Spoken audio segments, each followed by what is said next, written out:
The Spellcaster type in Yu-Gi-Oh! Has a long history, rich with unique and powerful monsters. Even from the beginning of the game, Spellcasters were extremely powerful, and were commonly played as staples in most every deck.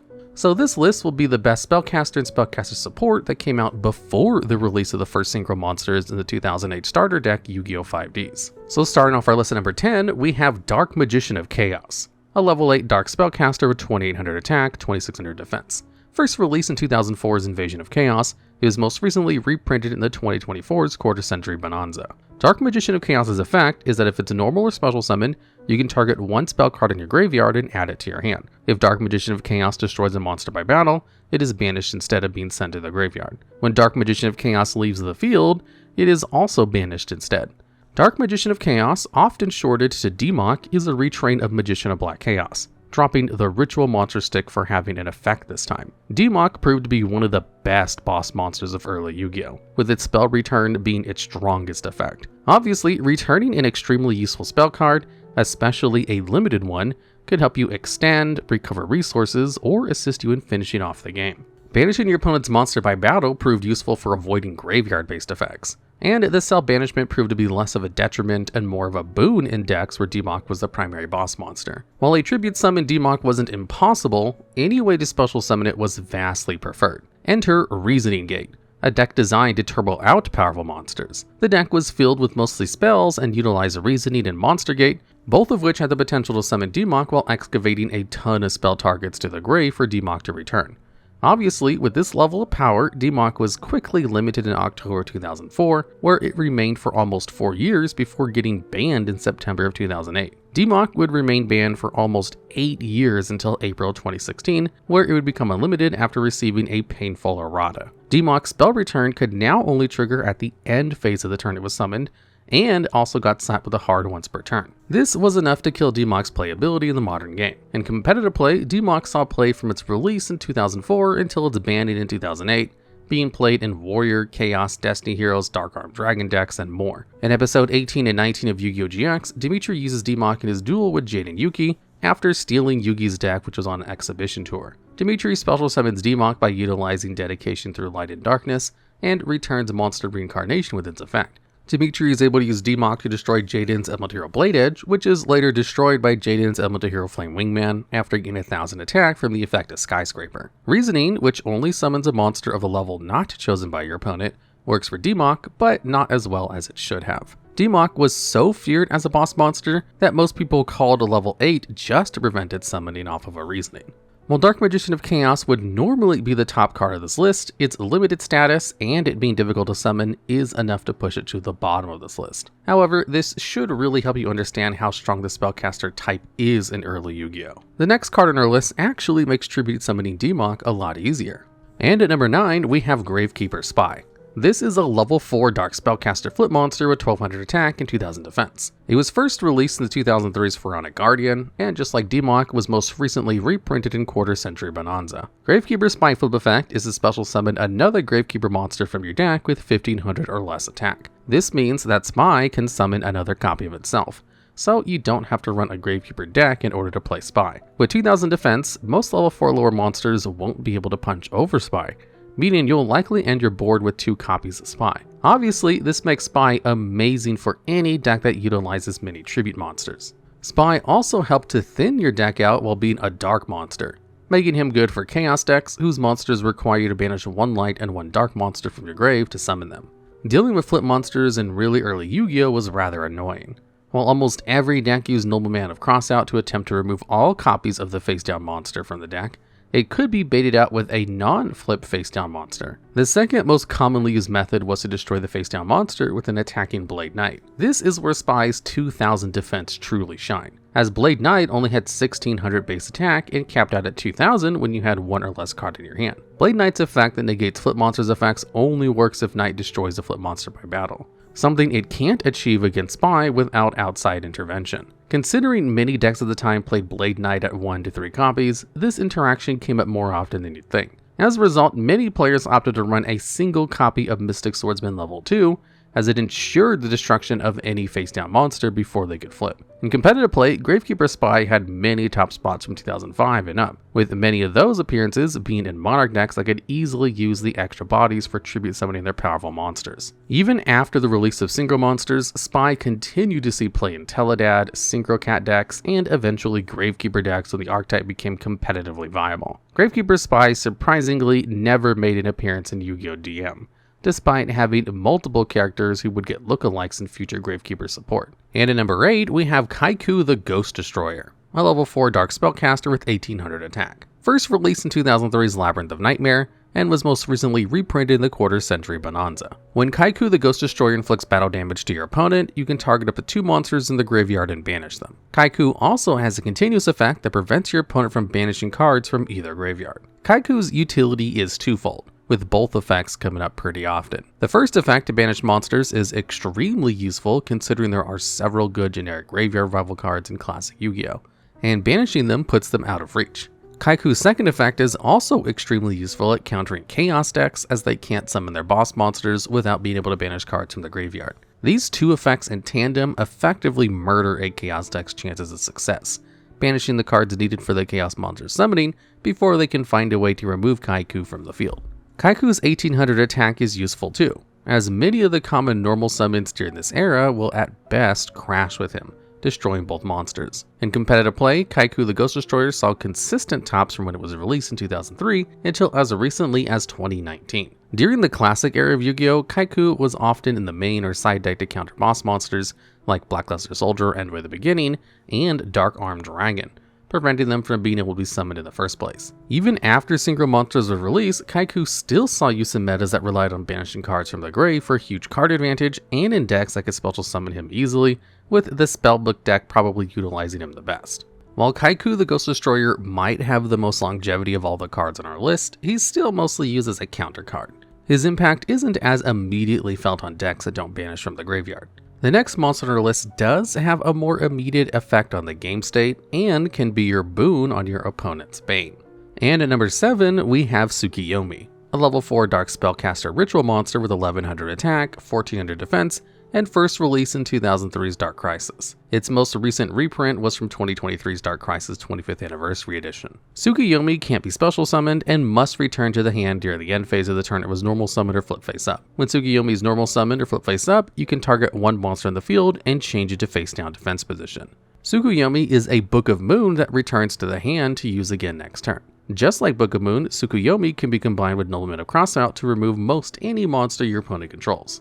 Even without Nobleman of Crossout, it is fairly easy to destroy monsters with Tsukuyomi alone, considering many monsters have high attack but very low defense in the classic Yu-Gi-Oh! Era. Tsukuyomi could also be used for a benefit as well by flipping face down a flip monster you already flip face up this turn. The more flip monsters you have in your deck, the more Tsukuyomi becomes necessary in your deck, with the GOAT format deck flip control maxing out at 3 copies. Some great flip monsters to use with Tsukuyomi include, but aren't limited to, Dekoichi the Battle Chanted Locomotive, which draws a card on flip, Mask of Darkness, which can return a trap card from the graveyard to your hand, and Penguin Soldier, who can return 2 monsters in the field to the hand. In competitive play, Tsukuyomi had plenty of top placements from 2005 to 2006 while it was limited. This overwhelming use led to Tsukuyomi being banned in September 2006, making it one of 2 spirit monsters to ever get banned, with the other being Yatagarasu. Tsukuyomi wouldn't be unbanned until September 2012, where we begin to see top spots in side decks as Spellbook, Dragon Ruler, and Necron decks. Despite having a whole character dedicated to using spirit monsters, no Kaiba, Tsukuyomi never had an anime appearance. The viewers more aware of the meta from classic Yu-Gi-Oh! Might have noticed a key flip monster left off of Tsukuyomi's Great Targets list, as it'll be making an appearance later on in this list, so try not to spoil it for those who don't know. And at number 6, we have Chaos Sorcerer, a level 6 Dark Spellcaster with 2300 attack and 2000 defense. First released in 2004's Invasion of Chaos, and was most recently reprinted in the 25th Anniversary Edition of the same pack in 2023. Chaos Sorcerer can't be normal summoned or set, instead needing to first be special summoned from your hand by banishing 1 light monster and 1 dark monster from your graveyard. Once per turn, Chaos Sorcerer can target 1 face-up monster in the field to banish. However, to use this effect, you can't attack with Chaos Sorcerer on the same turn. Since Chaos Sorcerer can use its effect every turn, not being able to attack was seen as an appropriate balancing measure. Sorcerer is really good, especially considering how easy it is to summon. While Blackluster Soldier Envoy of the Beginning and Chaos Emperor Dragon Envoy of the End might have hogged the spotlight, they were both on the limited list, while the Mad Lad Sorcerer was unlimited and free to cause havoc. Light and dark monsters were amongst the best in the game at the time, so the inclusion of Sorcerer didn't force you to change much of your deck. Removing a monster once a turn is worth not being able to attack, as many other cards typically have more of a cost for a one-time removal, such as Zaborg the Thunder Monarch needing to be tribute summoned, or Raigeki Break requiring you to discard a card. Additionally, you can take advantage of not being able to attack by utilizing Metamorphosis on your Sorcerer.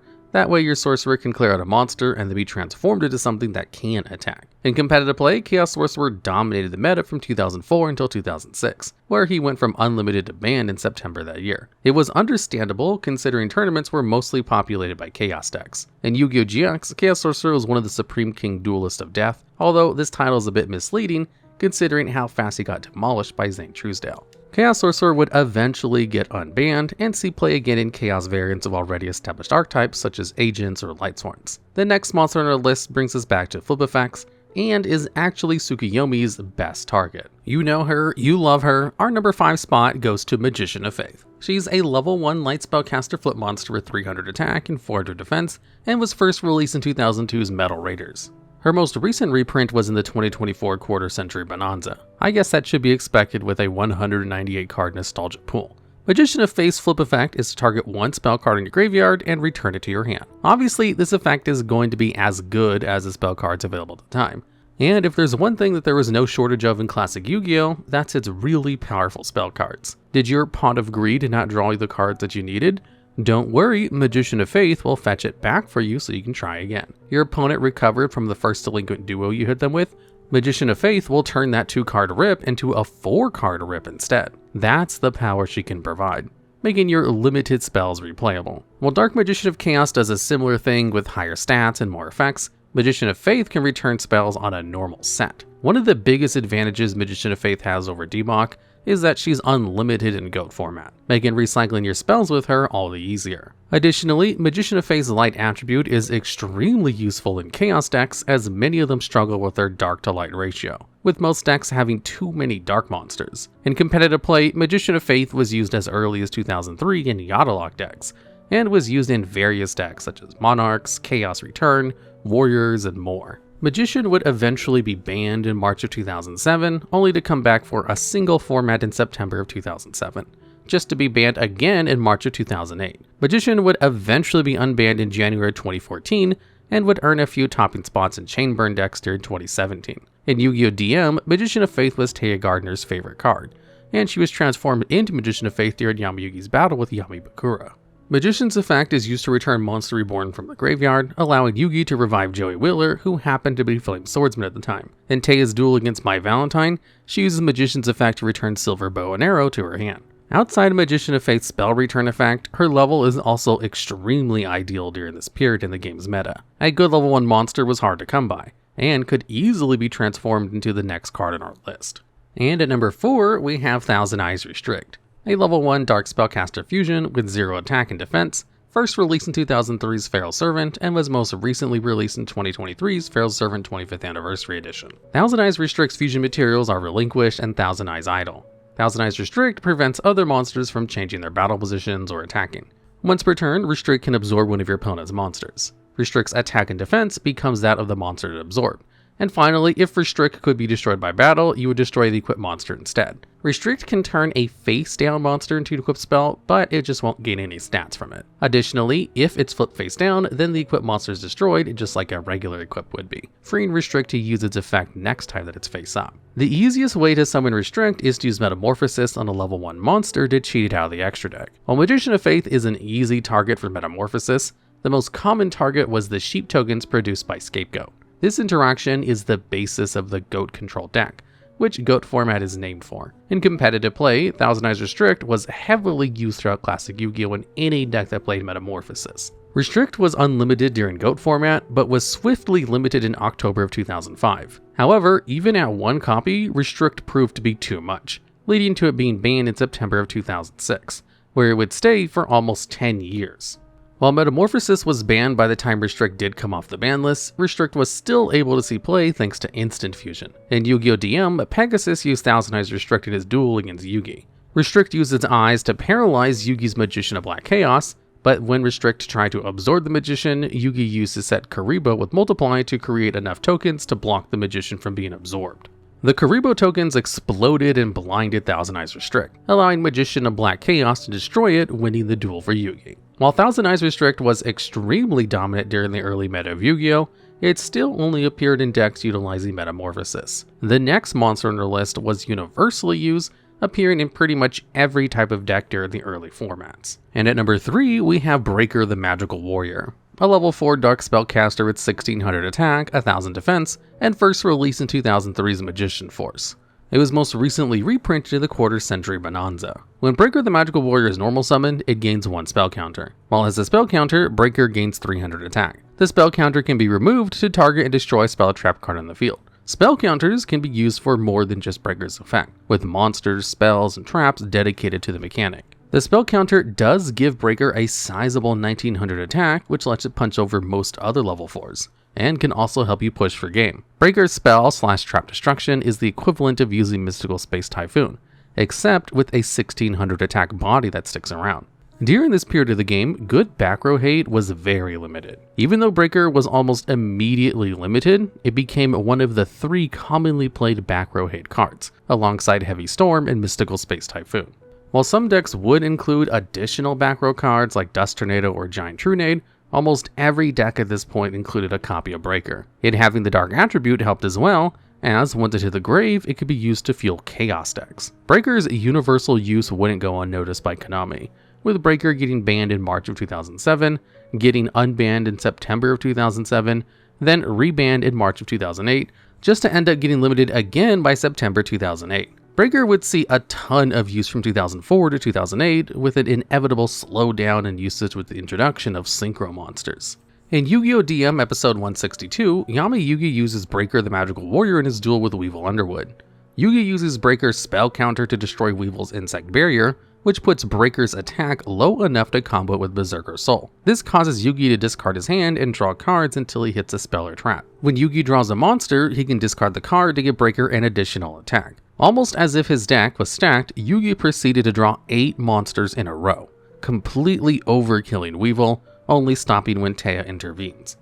With Breaker the Magical Warrior out of the way, we move on to the last monsters on our list. 2 monsters so powerful at the time, they were both banned pretty quickly. And at number 2, we have Witch of the Black Forest, a level 4 Dark Spellcaster with 1100 attack. First released in 2002's Metal Raiders, and for the 6th time on this list, was most recently reprinted in the Quarter Century Bonanza. When Witch of the Black Forest is sent from the field to the grave, you can add a monster with 1500 or less defense from your deck to your hand. This effect is the opposite of Sangan, who does this but with monsters with 1500 or less attack. The difference being, searching based on defense rather than attack, is that there are a lot of powerful monsters with very low defense in early Yu-Gi-Oh! Some examples of searchable monsters are Summon Skull, who only has 1200 defense, Jinzo having 1500 defense, and Abyss Soldier with a defense of 1300, all of which are unsearchable by Sangan, which can be combined with Metamorphosis to trigger her effect as quickly as possible, while also trading her for the slightly stronger Darkfire Dragon, which has 1500 attack and 1250 defense. This interaction is even better in Chaos decks, as Witch is a Dark attribute and can search for the light attribute target needed for a Chaos monster summoning. While Witch was obviously competitively viable, it didn't have much time to actually be used. It was quickly banned on Yu-Gi-Oh's first Forbidden list in August of 2004, which, alongside its counterpart Sangan, were amongst the first 13 cards banned. However, unlike Sangan, Witch would stay banned while Sangan was quickly freed in April of 2005. So feared was Witch's search use capabilities that it remained banned for 13 years, until it received a horrible errata. Basically, Witch's errata prevented the player from activating or using the effects of a card with the name of the monster that you searched for. This was enough to prevent it from seeing extensive play, although it still managed to get a few top placements in Pendulum Magician decks. In Yu-Gi-Oh! DM, Witch of the Black Forest appears in multiple episodes. In episode 41, which was used twice by Rebecca Hawkins' duel with the Yugi Moto, with the first copy being destroyed by Celtic Guardian, and the second copy being tributed by Cannon Soldier. In episode 53, Johnny Steps uses Polymerization on his Witch to summon Musician King in his duel against Yami Yugi. In episode 193, Rebecca uses Witch in her duel with Leon von Schrodinger, searching the anime-exclusive Ruby Dragon with its effect. And finally, in episode 223, Yugimoto special summons Witch with Soul Rope in his duel against Yamayugi. He tributes Witch to summon Summon Skull and searches Marshmallow with Witch's effect. Witch of the Black Forest is clearly amazing, and it's a shame it couldn't be unbanned for a format or two before its errata. It would have been amazing to see Witch used in a reasoning gate strategy, or as a synchro material. The last monster on this list, however, is better off staying banned. An errata would only destroy its legacy. And the number 1 spawner list goes to Magical Scientist, a level 1 dark spellcaster with 300 attack and defense. First released in 2003's Magician's Force, and was only reprinted once in 2005's Dark Revelation Volume 1. Magical Scientist's effect is to pay 1000 life points to special summon 1 level 6 or lower fusion monster from your deck face up. The fusion monster can't attack your opponent directly, and is returned to the extra deck at the end of the turn. This effect isn't once per turn, so you can summon up to 7 fusion monsters without any life point gain. If it wasn't obvious, the options for this kind of effect are limitless. Without any other cards involved, a single scientist can just keep summoning monsters to punch over your opponent's field, with several level 6 fusion monsters having 2100 attack. When combined with Cannibal Turtle, it was possible to burn your opponent to death in the first turn. Turtle at the time was also not once per turn, so by attributing 7 fusion monsters with 2100 attack, you pay 7000 life points to burn your opponent for 7350. Turtle can then tribute Scientist to burn your opponent for another 150 life points, and then tribute itself for the last 500 life points needed to win the game. While this wasn't consistent at first, it would get a huge boost with the release of cards like Reasoning and Reload, with Reasoning giving it an extra body for tribute and Reload helping to fix a bad hand. As Scientist became consistently better, it managed to get a ton of tops in 2004 and 2005. While it had initially dodged the ban hammer in August of 2004, Scientist's banning was inevitable, with his ban finally coming in April of 2005's Forbidden List. Magical Scientist is still banned to this day for obvious reasons. Since its ban, 200 fusion monsters have been released, which would make synchro summoning easier. Xyz and links have been also created, which can easily use the fusion materials as materials, and consistency cards like 1-for-1 and Where Art Thou being released, both of which could make summoning Scientist a lot easier. Scientist couldn't even come back at 1 copy, as Instant Fusion, a weaker spell version of Scientist, has been limited since 2020, but maybe it's better that way, as Magical Scientist gets to keep his infamous reputation while appearing on a bunch of silly cards. And if you thought Scientist was the type to just hide behind his creations and not get his hands dirty, I implore you to watch the beginning of episode 65 of Yu-Gi-Oh! GX. Zane Truesdale loses to Duelist that looks like Magical Scientist, using Magical Scientist to directly attack Zane for game. And how does Magical Scientist attack? By flashing his underwear from under his lab coat, which shoots sonic waves out for some reason. Isn't Yu-Gi-Oh! GX great? Alright, and that's our list. There are actually enough good spellcasters from classic Yu-Gi-Oh! To make a second list. If you want to guess who'll be on the next list, or have a list idea of your own, please let us know down in the comments below.